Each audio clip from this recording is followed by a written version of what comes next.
모든 신화의 공통적인 주제 하나는 인류의 기원을 설명하는 것입니다. 세계의 모든 신화는 최초의 인간이 어떻게 생겨났는지 이야기하고 있습니다. 이번 시간에는 세계의 여러 문화권의 인류 탄생 신화를 통해서 인류의 기원을 알아보도록 하겠습니다.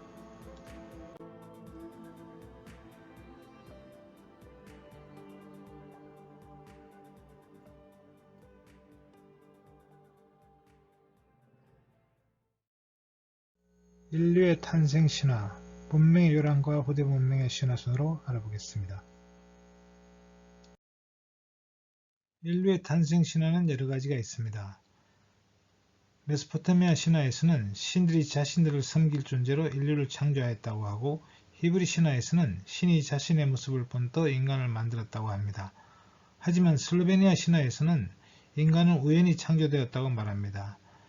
신이 세상을 창조하고 나서 지칠 대로 지쳐 쉬고 있을 때 이마에 맺힌 땀방울이 땅에 떨어져서 인간이 되었다고 합니다.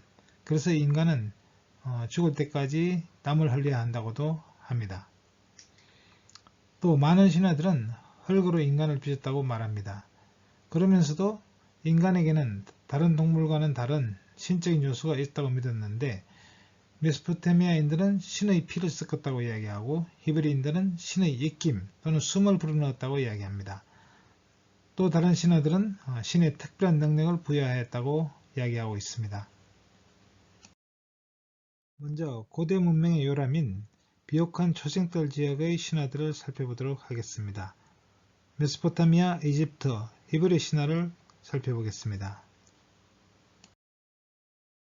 메소포타미아의 인간 창조 신화를 살펴보겠습니다. 먼저 수메르 신화를 보면 아트라하시스에 기록되어 있는데, 이 아트라하시스는 수메르의 창조 스사시입니다. 그리고 이것은 아카드어로 기록되어 있는 아카드 버전입니다. 엔키의 명령으로 닌투가 자신의 육체와 피를 흙에 섞어서 인간을 만들었다고 합니다. 그리고 바빌로니아 신화에서는 에누마 엘리시에 기록되어 있는데, 에누마 엘리시는 바빌로니아의 창조 스사시고 역시 아카드어로 기록되어 있습니다. 에아가 태초의 여신 티아마트의 자식인 킹구의 피를 이용해서 인간을 만들었다고 합니다. 수메르의 아트라하시스에 기록되어 있는 인간 창조 신화를 읽어보도록 하겠습니다. 신들이 인간들처럼 일을 해내고 노동을 걸머지고 있었을 때 그 신들이 해야 하는 노동은 그들의 작업 의욕을 상실하게 할 만큼 많은 양이었고, 그들의 비탄을 자아낼 만큼 광대했다네. 그 7명의 거대한 아누나기들은 이기기들에게 노동을 짊어지게 했다네. 그들의 아버지는 하늘의 왕인 아누였고, 그들의 조언자는 전사인 엔닐, 그들의 시종은 니누르타, 그리고 감시인은 에누기였다네. 중략. 우리는 어떤 신을 참살할 것이고 모든 신들을 이 피에 의해 정화될 것입니다. 닌투는 자기의 육체와 피를 진흙과 섞을 것이고, 그 결과 신과 인간은 함께 진흙 속에서 섞이게 될 것입니다. 이 신의 육체에 의해 인간은 살아있음을 깨닫게 되고, 그 영은 인간이 자신이 한 영임을 결코 망각하지 않도록 해줄 것입니다. 다음은 바빌로니아의 창조 스사시인 에누마 엘리시에 기록된 내용을 살펴보겠습니다. 마르둑은 포로된 잡신들의 탄원을 인정하였다. 그리하여 또 다른 기이하고 기이한 것을 창조하기로 결심하였다. 그는 입을 열어 에아에게 말하였다. 피를 조성하고 뼈들을 생기게 하여 비천하고 야만적인 피조물을 지어내겠습니다. 그의 이름은 인간이라 불리울 것입니다. 신들을 섬기는 일은 모두 그 인간에게 맡기고 신들로 하여금 쉴 수 있도록 하겠습니다. 에아가 말하였다. 잡힌 신들 중 하나만을 저에게 주십시오. 그를 죽여 사람을 만들겠습니다. 신들의 총애를 수집하여 제지한 신만 색출해내면 나머지 잡혀온 신들에게는 다시 신의 자격을 부여할 수 있습니다. 진실로 전쟁을 일으킨 자는 바로 킹구였습니다. 그가 티아마트를 시켜 반항하게 하였고 전쟁을 일으키도록 충동한 자이옵니다. 그들은 킹구를 묶고 애 앞에 꿇어앉혔다. 모든 죄를 그에게 뒤집어 씌우고 그를 찢어 피를 흘렸다. 킹구의 피를 가지고 그들은 인간을 만들었다. 에아는 그 인간들에게 신들을 섬기는 일을 맡기고 포로로 잡혀왔던 잡신들을 풀어주었다. 메소포타미아 인간 창조 신화의 특징은 인간의 창조를 부정적으로 묘사하고 있다는 것입니다. 노동에 지친 작은 신들인 이기기 신들이 노동 파업을 하자 아누기 신들이 이들을 진압하고 신들이 편하게 지낼 수 있도록 하기 위해 불쾌하고 힘든 노동을 대신하도록 인간을 만들었다는 것입니다. 그리고 뒤에서 나중에 우리가 배우게 되겠지만 인류를 멸망시키기 위해 대홍수를 일으키는 또 그런 일이 벌어집니다. 세상에 인간이 많아지면서 무질서와 혼돈이 왔다고 최고신 엔닐은 인간을 멸망시키려고 대홍수를 일으킵니다. 다음은 이집트의 인간 창조 신화를 보겠습니다. 이집트의 인간 창조 신화는 태양신 라가 이제 세상 만물을 만들고 난 후에 맨 마지막에 남자와 여자를 만들었다고 합니다. 그리고 태양신 라는 인간들에게 지도자가 필요함을 느끼고 스스로 인간의 몸을 입고 파라오 라가 되었다고 기록하고 있습니다. 또 다른 신화에서는 나일강의 신 크눔이 이제 인간을 창조했다는 이야기인데요. 도자기를 빚는 물레 위에서 인간을 만들었다고 합니다. 생명의 여신 헤케토와 출산의 여신 메스네켓이 칼을 불어넣어 주어 숨을 쉬게 했다고 합니다. 태양신 라의 인간 창조 기록을 보겠습니다. 라는 나일강의 신 하피를 만들었다. 이집트에는 나일강이 흐르며 풍요와 범람을 반복하게 된다. 모든 초목과 동물들과 곤충, 새와 물고기를 만들었다. 맨 마지막에 남자와 여자를 만들었다. 이집트에는 모든 생명체가 어우러지며 사는 낙원이 되었다. 태양신 라는 인간들에게 지도자가 필요함을 느끼고 스스로 인간의 몸을 입고 파라오 라가 되었다. 파라오가 지배하는 수천 년 동안 이집트는 부유하고 평화로운 나라로 유지할 수 있었다. 창조와 물의 신 크눔의 인간 창조 이야기를 읽어보겠습니다. 나일강의 신 크눔이 아이의 형상을 한 육체를 도자기를 굽듯이 구워 어머니의 뱃속에 넣어주면 생명의 여신 헤케토와 출산의 여신 메스케넷이 아이가 태어날 때 칼을 불어넣어 숨을 쉬게 한다. 히브리 신화의 인간 창조 신화는 베레시트에서도 볼 수 있고 또 하나는 탈무드에서 볼 수 있습니다. 베레시트는 구약성서 창세기와 같은 것입니다. 그래서 베레시트에는 나오는 이야기를 보면은 베레시트 자체가 이제 그 전의 문헌들로부터 이제 정리된 것인데요. 그래서 엘로히스트 문헌과 야히스트 문헌, 신명기계 문헌, 제관계 문헌 이렇게 네 가지 문헌이 있습니다. 그 중에 이제 이 인간 창조에 대한 이야기는 엘로히스트 문헌과 야히스트 문헌에 나오고 있습니다.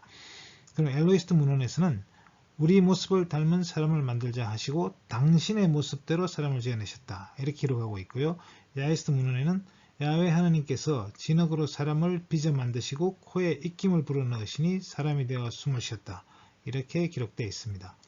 그리고 탈무드에는 인간 창조 이야기가 하느님은 세상의 네 구석에서 모은 땅의 먼지로 아담을 빚고 그의 코에 생명의 숨결을 불어넣으셨다 이렇게 기록하고 있습니다. 그러면 이번에는 히브리 신화의 인간 창조 신화를 살펴보겠습니다. 히브리 신화의 인간 창조 신화는 크게 엘로히스트 문헌과 야히스트 문헌으로 나눠 볼 수 있습니다. 이 문헌들은 구약성서에서 찾아볼 수 있습니다.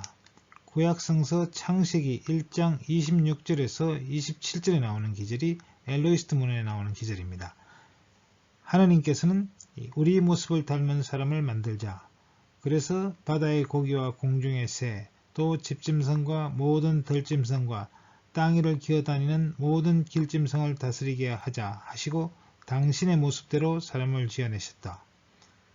또 다른 문헌은 야히스트 문헌인데 역시 구약성서 창세기에 나오고 2장 4절에서 7절에 나온 내용입니다. 야훼 하나님께서 땅과 하늘을 만드시던 때였다. 땅에는 아직 아무 나무도 없었고 풀도 돋아나지 않았다. 야훼 하나님께서 아직 땅에 비를 내리지 않으셨고 땅을 갈 사람도 아직 없었던 것이다. 마침 땅에서 물이 솟아 온 땅을 적시자 야훼 하나님께서 진흙으로 사람을 집어 만드시고 코에 입김을 불어 넣으시니 사람이 되어 숨을 쉬었다. 이렇게 기록이 되어 있습니다. 그러면 엘로히스트 문헌이라는 것은 무엇이고 야히스트 문헌이라는 것은 무엇이냐면 원래 이제 이 내용들은 창세기에 기록되어 있는데 이 창세기의 기록은 그 예전에 이제 네 가지 원전에서 이제 이 기록들이 모은 것이라고 합니다. 그래서 그 두 가지 문헌 중에 하나가 엘로히스트 문헌과 야히스트 문헌입니다. 자, 그러면 엘로히스트 문헌이라는 건 왜 엘로히스트 문헌이냐 하면 하느님의 이름을 부를 때 여기서 엘로히스트 문헌은 엘로힘이라고 부릅니다. 사실 이렇게 읽어야 돼요. 읽을 때는요. 이게 히브리 문자입니다. 히브리 문자에서 이건 첫 글자 알레프가 되겠고 그 다음에 이것은 라메드가 됩니다. 그 다음에 이거는 해라고 읽고 그 다음은 와우 그 다음에 mem입니다. 근데 히브리 문자는 이것이 이제 자음만 있는 아부자드입니다. 그래서 모음이 없습니다. 그래서 모음은 이제 경험적으로 이제 읽을 수밖에 없는데 그러니까 이것은 이제 자음으로 말하면 이형에 해당되고 이것은 리얼에 해당됩니다. 그리고 리얼 그러니까 이걸 합쳐서 L이라고 읽는 거죠. L 그리고 여기 이제 여기 힘이라고 이게 쓰여 있는데 L이라는 것은 이제 히브리어로 신을 의미합니다. 하느님의 의미도 있고 신을 의미하고 일반적인 신을 의미하기도 합니다. 그리고 엘로힘은 그 신의 복수가 되겠습니다. 그래서 이것을 번역할 때 이제 하느님이라고 이렇게 우리말로는 번역을 한 거죠. 그래서 원래 히브리어 원제는 엘로힘이라고 나옵니다. 그리고 야히스트 문헌은 뭐냐면 여기 야훼 하느님이라고 나오죠. 그래서 그것은 히브리 원전에 어떻게 되어 있냐면 이 요드 해 와우 해 이것이 하느님의 이름입니다. 그래서 요드는 영어로 치면 이제 Y에 해당되고 해는 H에 해당됩니다. 그리고 와우는 W에 해당되고 그 다음에 해는 역시 H에 해당되죠. 그래서 하느님의 이름이 YHWH가 됩니다. 그런데 이것을 이제 모음이 없으니까 읽을 수가 없죠. 그래서 이 이름을 잘 몰랐기 때문에 이제 흔히 히브리인들은 이 글자를 만나면 하느님의 이름을 함부로 부를 수 없었기 때문에 읽지 않고 아도나이라고 읽었습니다. 아도나이, 나의 주라는 의미가 되겠는데요. 그래서 아도나이에 나오는 그 모음들을 여기다가 넣어서 읽게 된 것이 바로 흔히 말하는 여호와라는 이름은 이렇게 해서 나온 것입니다. 그러니까 여호와는 사실은 하느님 이름은 아닙니다. 하느님의 이름을 이제 야훼라는 이 WHYH에다가 아도나이를 합성해가지고 만들어낸 단어라고 할 수 있습니다. 그러나 이제 후대의 학자들이 연구한 결과 YHWH는 야훼라고 읽는 것이 맞다.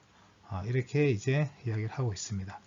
그래서 야훼 엘로힘 이렇게 읽는데 이것을 이제 번역을 해서 야훼 하느님이라고 이렇게 번역을 하고 있습니다.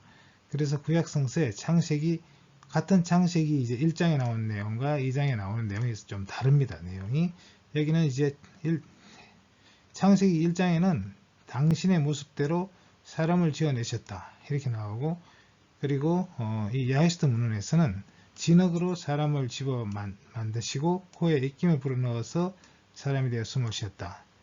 내용이 좀 다르다는 것은 이것이 원전이 다르기 때문에 내용이 좀 다르게 기록이 되어 있는 것입니다. 히브리 신화를 좀 더 잘 알려면 탈무드를 보는 것이 좋습니다. 탈무드는 이제 히브리어로 연구하다, 배우다라는 뜻을 가지고 있는데 이스라엘의 전통학자이자 종교적 지도자인 랍비에 의해서 기록되어 온 율법, 전통, 민간, 전성 등을 총망라한 책입니다. 유대인들에게는 있어서는 성서다음으로 정신적 뒷받침이 되어 온 책입니다. 그러면 탈무드에서는 인간의 창조를 어떻게 기록하고 있는지 살펴보겠습니다. 첫날 하느님은 하늘과 땅, 빛과 어둠, 낮과 밤을 만드셨다. 하느님은 돌을 들어 막막한 허공에 던지셨다. 그러자 그 돌이 허공에서 땅의 중심부가 되었다. 둘째 날 하느님은 천사들을 창조하시고 셋째 날에는 레바논의 거대한 삼나무를 비롯한 식물들을 만드셨다. 하느님은 삼나무들이 너무 크게 자라 교만해질 것을 염려하며 삼나무를 벨 수 있는 도끼를 만들라고 땅속에다 쇠도 창조해 놓으셨다. 하느님은 아담과 이브가 살게 될 낙원, 즉 에덴 동산을 창조하셨다. 에덴 동산은 정의로운 사람들이 죽은 뒤 복락을 누리는 곳이기도 하다. 넷째 날에는 해와 달 그리고 별들이 창조되었다. 다섯째 날에는 레비아단을 비롯한 바다 생물이 창조되고 전설적인 진을 비롯한 새들이 창조되었다. 하느님이 베헤못을 비롯한 짐승들을 창조하신 것은 여섯째 날의 일이었다. 인간이 창조된 것 역시 여섯째 날의 일이었다. 하느님은 인간을 만드는 문제를 놓고 천사들과 의견을 나누셨는데 천사들은 인간을 만드는 것이 좋은 생각이라 자신하지 못했다. 어떤 천사들은 하느님이 자기들 외에 지각 있는 존재를 또 만들려고 하신다는데 분개하여 불평을 드러놓았다. 천사들의 뻔뻔스러움에 짜증이 나신 하느님이 손가락으로 무례한 천사들을 가리키자 그들이 불에 타버렸다.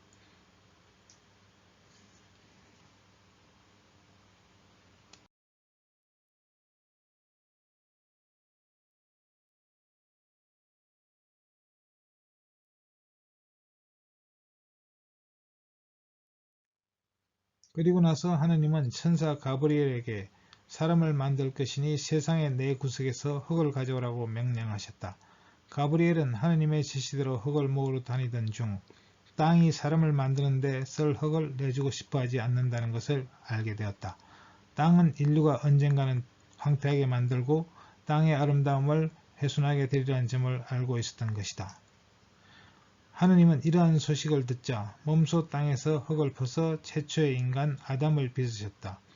하느님은 인간의 몸을 만들고 나서 그 몸을 이미 첫날에 창조된 영혼과 결합시킬 참이셨다. 천사들은 영혼을 가진 또 다른 피조물이 존재하게 된다는 점에 대해 다시금 우려를 표명했다.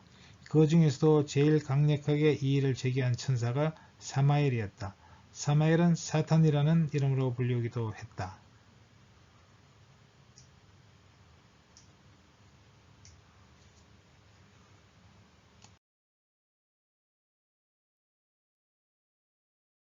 사마엘이 하느님께 말했다. 하느님은 하느님의 셰키나로 우리 천사들을 만드셨습니다. 그런데 이제 와서 우리를 진흙으로 만들어진 미천한 것 위에 두시겠다는 겁니까? 진흙덩이에다가 영혼을 허비하시겠냐고요. 한낱 먼지에 지나지 않는 것으로 생각하는 존재를 만드시겠다는 겁니까? 하느님은 사마엘의 끊임없는 불평과 감히 하느님께 항변하는 교만이 마땅치 않으셨다. 그래서 하느님은 사마엘과 사마엘의 추종자들을 천국에서 지옥으로 던지셨다. 하느님은 세상의 네 구석에서 모은 땅의 먼지로 아담을 빚고 그의 코에 생명의 숨결을 불어넣으셨다.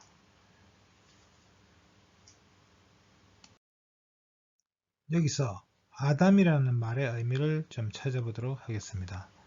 아담은 히브리어로 알레프 달레트 mem으로 되어 있습니다.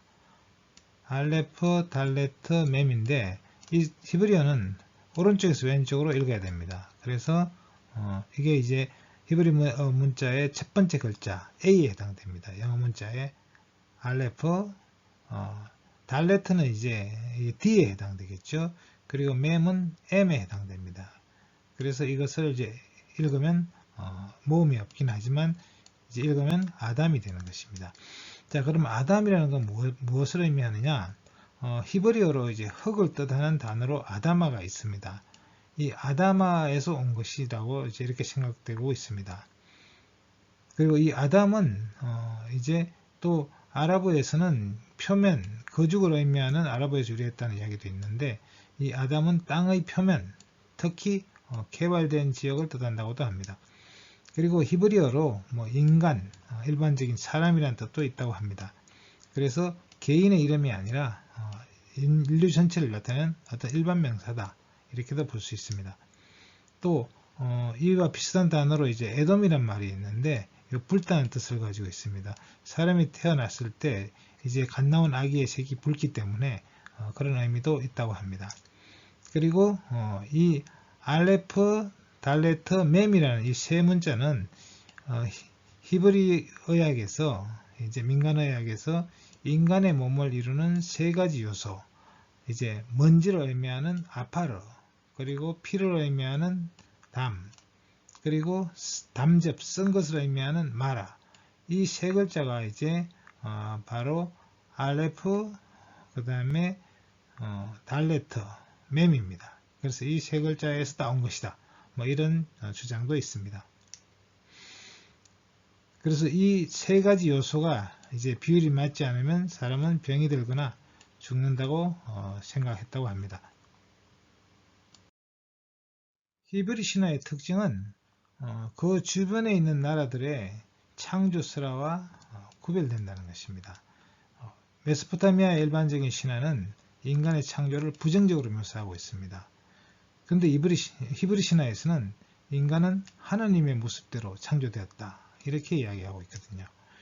그러면 어떤 인간이 하나님의 모습을 닮았다, 이렇게 말하는 것은 이제 신의 모상은 이제 보통 통치자, 왕을 가리킵니다. 그래서 이집트의 파라오는 자신이 지상에 있는 신의 모상이라고 이런 식으로 표현을 했습니다. 그런데 이제 유대인들은 하나님의 모상을 구체적으로 표현하지 않았습니다. 우상을 만든다고 했어요. 그런데 이 유대인들이 이제 일반적인 인간이 하나님을 닮았다고 말하는 것은 그 시대에서는 이제 감히 상상할 수 없는 그런 이야기라고 할 수 있습니다. 이 시대에는 사람들이 또 이제 신인 동행론이라고 해서 신을 인간과 유사한 존재처럼 말하기도 합니다. 다음은 그리스, 중국, 북유럽의 인간 창조 신화를 살펴보겠습니다. 그리스 신화에서 신들은 인간을 창조하기 전에 지상에서 살아갈 피조물들을 창조하려고 여러가지 스트런 시도를 했습니다. 최초로 만든 종족은 황금 종족이었다고 합니다. 이들은 평화롭게 살았지만 후손을 얻지 못해서 결국 사라졌습니다.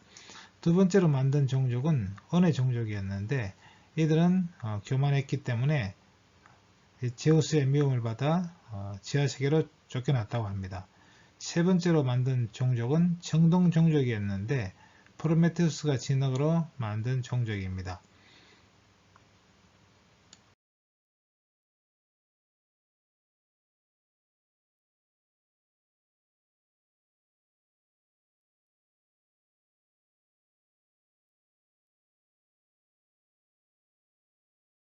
그러면 프로메테우스의 인간 창조 신화를 살펴보겠습니다.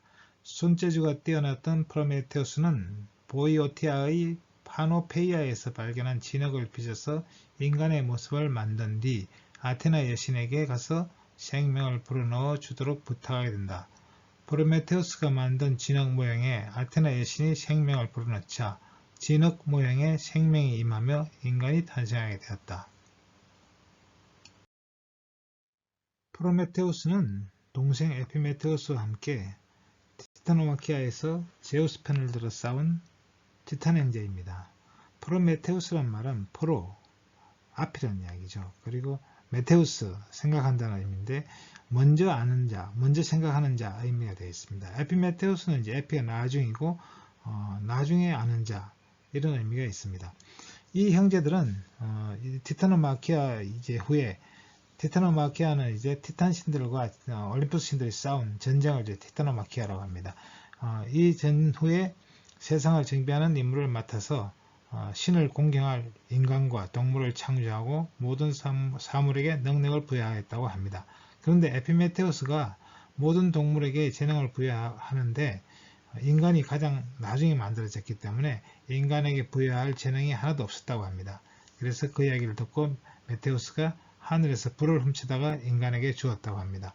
인간은 이제 불을 다룰 줄 아는 능력으로 인해서 다른 동물을 압도하고 번성하게 되었다는 것입니다. 자, 그리스 신화에서 불의 기원에 대한 신화가 되겠습니다. 인간들이 문명을 발전시키려면 불이 필요하다는 점을 프로메테우스는 알고 있었다. 음식을 만들거나 그릇을 굽거나 새로 연장을 만들거나 불이 있어야 했다. 프로메테우스는 신들의 궁전으로 몰래 잠입했다. 그리고 태양의 마차가 있는 데로 가서 불을 훔쳤다. 프로메테우스는 속이 빈 회양목 속에 불을 숨겨가지고 돌아와 제우스의 명령을 거역하고 인류에게 불을 전해주었다. 다음은 중국의 인간 창조 신화를 살펴보겠습니다. 중국의 인간 창조 신화는 황제 신화에 기록이 되어 있습니다. 사망오제에 나오는 네 신들이 흙에서 인간을 창조했다고 합니다. 상변은 눈, 코, 입, 귀를 만들었고 쌍님은 손과 발을 만들었고 황제는 남녀의 성기를 만들었다고 합니다. 그리고 여호와가 마무리하는 작업을 했다고 합니다. 그런데 문제는 여호와는 새 신이 만든 인간을 정성껏 빚어 완성했으나 작업이 계속되자 지구 인구가 많죠. 그래서 진흙 속에 새끼줄을 휘저었다가 끝에서 떨어진 것으로 인간을 완성시켰다고 합니다. 그리고 내 신은 이제 인간에게 천명을 부여하고 혼인제도를 만들어서 스스로 번식할 수 있게 했다고 합니다. 여호와의 인간 창조 신화를 보겠습니다. 반고가 죽은 뒤 여호와가 태어났다. 여호와는 상반신은 사람이었고 하반신은 뱀이었다. 여호와는 만물을 창조하는 능력을 지니고 있었다. 여호와는 흙을 반죽하여 자신과 닮은 형태를 만들어내었다. 하지만 일일이 손으로 빚는 데는 한계가 있어 긴 새끼줄을 흙탕물에 넣고 휘젓다가 위로 뿌려 흙탕물 방울방울 속에서 인간이 태어나게 했다. 이런 방식으로 흙탕물로 대충 많이 만든 인간은 평범한 신분이 되었고 손수 빚어 만든 인간은 고귀한 신분이 되었다. 북유럽의 인간 창조 신화를 살펴보겠습니다. 어느 날 오딘이 그의 형제들과 함께 바닷가를 거닐다가 강물에 떠밀려온 물풀의 나무와 느릅나무를 보고 이들을 깎아서 각각 남자와 여자를 만들었다. 오딘은 생명을 주고 빌리는 정신을, 그리고 배는 시각과 듣기 능력과 말하기 능력을 주었다. 남자에게는 아스크르, 여자에게는 엠블라라는 이름을 주고 미드가르드에서 살게 해주었다.